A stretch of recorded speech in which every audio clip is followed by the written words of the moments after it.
All right. I guess one at a time. Just give me your name. What you do in the band, and if you could tell me your favorite, untrue rumor that you've heard about the band, because I know everybody always likes to circulate shit. What's going on? My name's Warren, and I play the drums. And my favorite rumor that I ever heard was that I got really sick eating food out of a dumpster, and that I had people coming up to me. It was posted online or something, and people come up to me like, "You feeling any better since the dumpster incident?" And I was like, "What are you talking about?" Yeah, it was pretty funny. Awesome. My name is Tom, and I play guitar and I sing.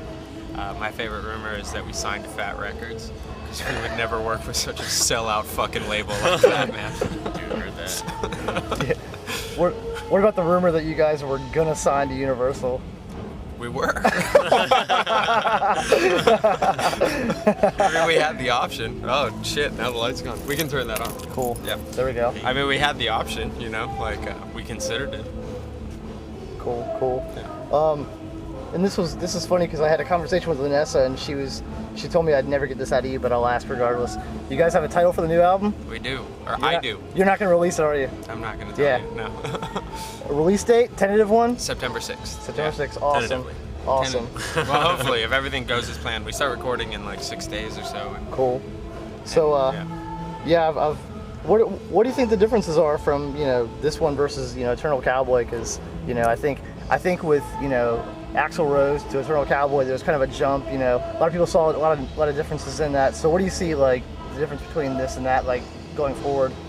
I think that both Cowboy and Axl had similar problems when we went in to record them, and that we were like, we're gonna record and we're gonna put out a record, and shit, what do we do about songs? And it was kind of okay, well, we'll take these songs that were on 7 inches and we'll re-record them, and then we'll write. And we, when we recorded Axl as a band with Warren, we were 3 of the songs off that record together, so it was kind of all thrown together.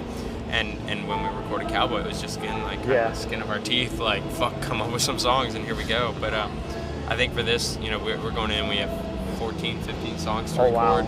And we've been holed up for the past 3 months writing and practicing 5 nights a week. Yeah. I feel like we have a clear, defined goal and vision, or at least I do, with the writing lyrically and both musically, and I feel like it really fucking kicks ass. You see them all keepers? What? You think they're all keepers? I'm very proud and stoked about what we've Awesome. written. So. Yeah, I think everybody's come a really long way. I feel like my drumming, I'm really excited about the stuff that I'm doing, and I feel really solid. And I mean, I don't know, I'm ready. I feel more prepared than I ever have about going to the studio. Awesome. So. I hope that when this record comes out, also to add in that I feel like, up until now for our existence as a band, people were either they're yeah, Cowboy was good or whatever, but have you heard Reinventing Axl Rose, or Reinventing was good, but have you heard Crime or whatever? And I hope that when we put this out, that people just fucking forget about that stuff. Yeah. It's that good. Yeah. And I feel that strongly about it. Yeah. So.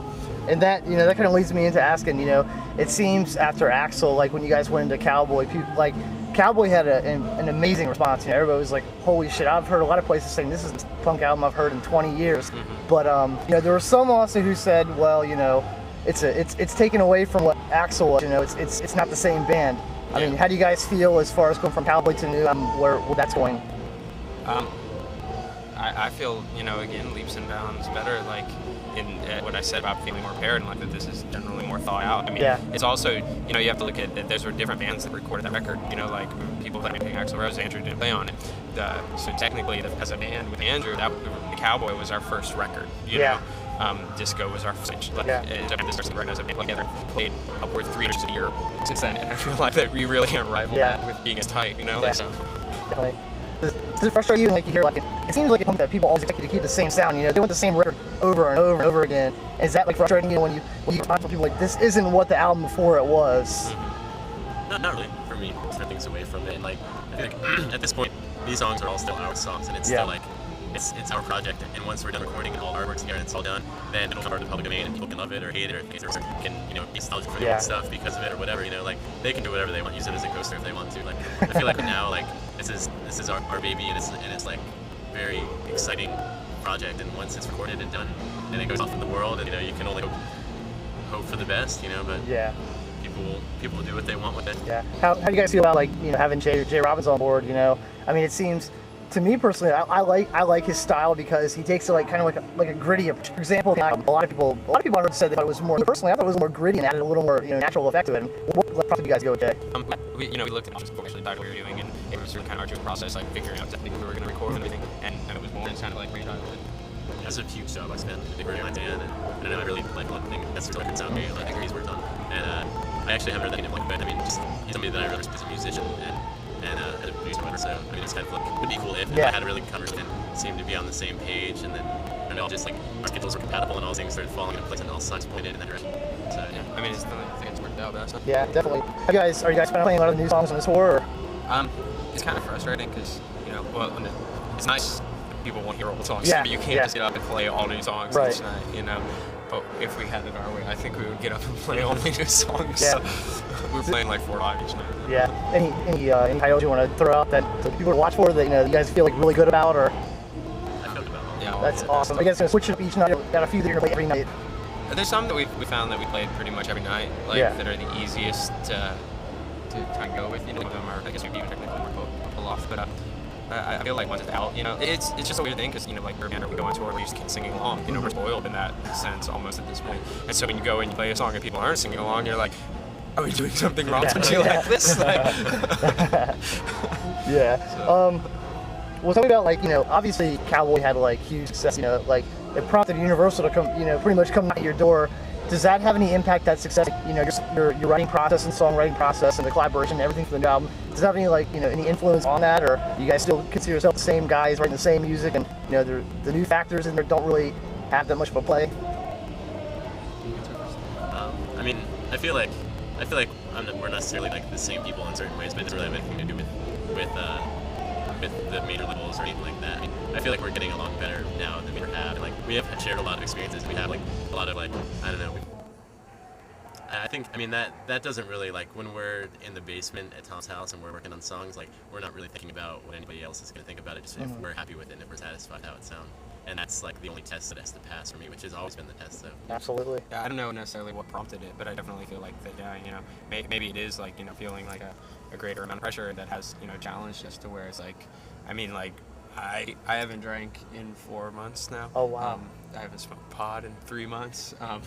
With me and Andrew, worked out 3 times a week and just have made a real commitment to being healthy and taking care of ourselves. And I think that we felt like we wanted to do something really good with this record and take that really seriously. And if that's because of whatever reason, I don't think it's a bad thing. You guys don't throw a label like straight edge on that, do you?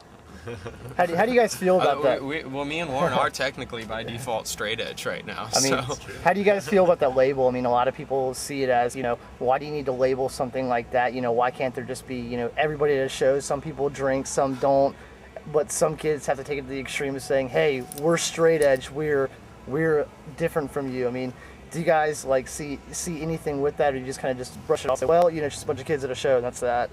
I mean, I think that I understand the impulse in wanting to, because there's a lot of pressure, on people. It's kind of assumed that you drink, especially if you're involved in punk rock, and it's instead of just being I don't drink, it becomes proactive to say I'm straight edge, and instead of just defining yourself by something that you don't do, you define yourself by things that you do.